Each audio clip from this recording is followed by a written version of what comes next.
Bom dia! Uma segunda-feira muito feliz para você. Vamos ver o que a lição de hoje vai nos ensinar? É o segundo tópico: iniquidade nos filhos. Iniquidade. Equidade é justiça, correção, estar tudo ajustadinho, né, perfeitamente. Iniquidade é ausência de equidade, ou seja, de justiça. Seria injustiça, né? Isso quer dizer que os filhos de Davi não eram pessoas justas, não eram corretas, eles não tinham escrúpulos.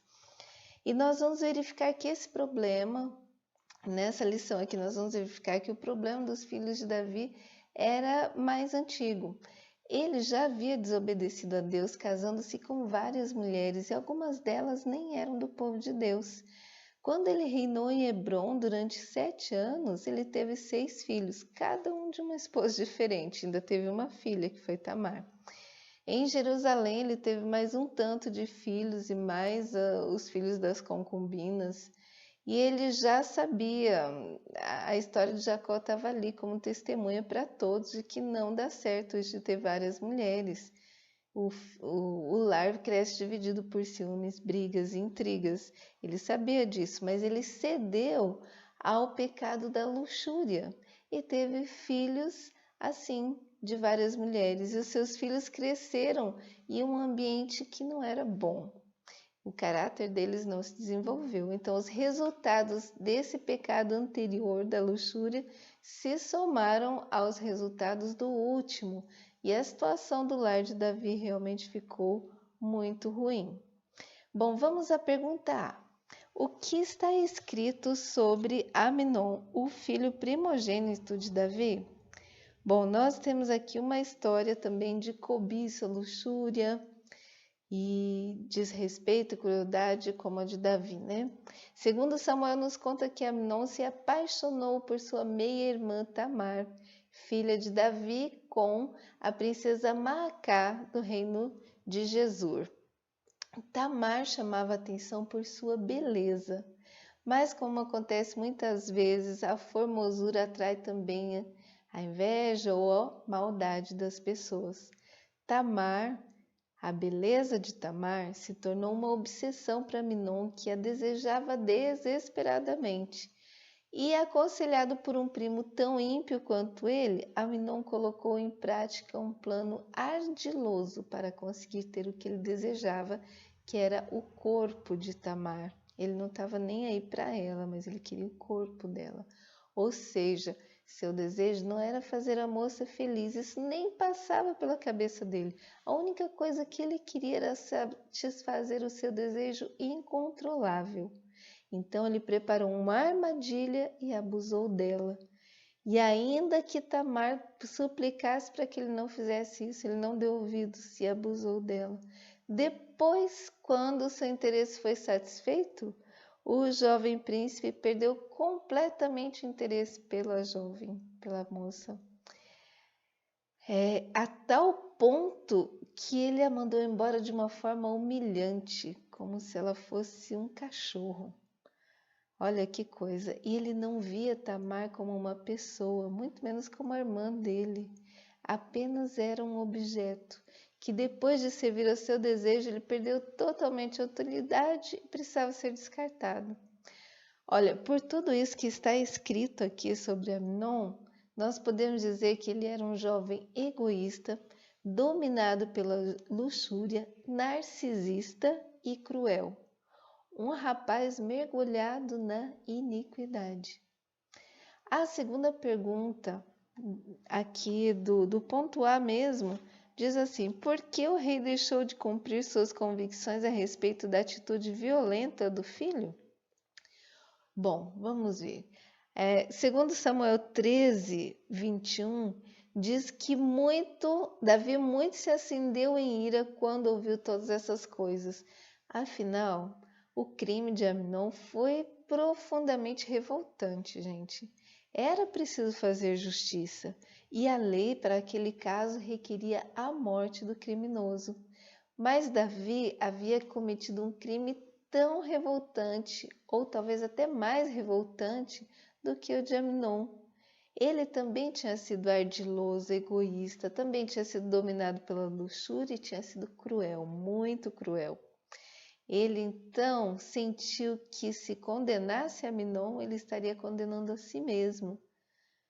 Em qualquer punição que ele exigisse contra o filho dele, ele estava se condenando.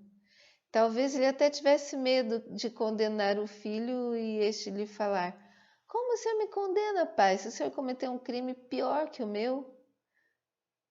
Olha, deve ter sido difícil, mas como resultado, Davi ficou assim paralisado. Ele não fez nada, ele não sabia o que fazer, não fez nada. Agora vamos adiante aqui para a pergunta B. O que devemos entender da forma como Amnon foi levado à justiça? O crime não foi condenado, não teve reparação. Davi, que era o responsável, não fez. Mas ele tinha que ter acontecido alguma reparação.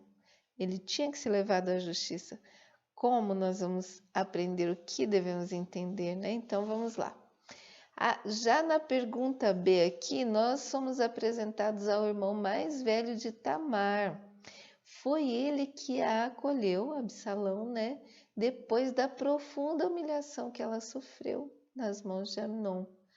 Imagine a indignação dele quando descobriu o que havia acontecido. Gente, o que um irmão sente quando alguém faz isso com uma irmã? A gente já sente indignação, nem é nada dela.